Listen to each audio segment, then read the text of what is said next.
আশায় ছুটিয়া ছুটিয়া আসিল কুয়ার পাশেতে, আর বালতি দিয়া পানি তুলিবে পানির বিনিময় ইউসুফকে, পানির বিনিময় ইউসুফকে। জোরে বলুন না সুবহানাল্লাহ। রশি টানছে, পানি খাও পানি খাও।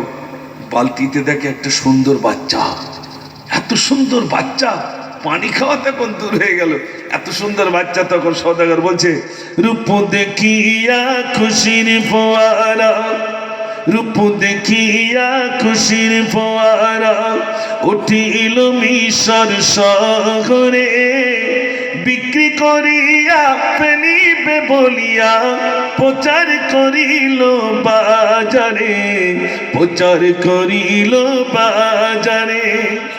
অনেক টাকা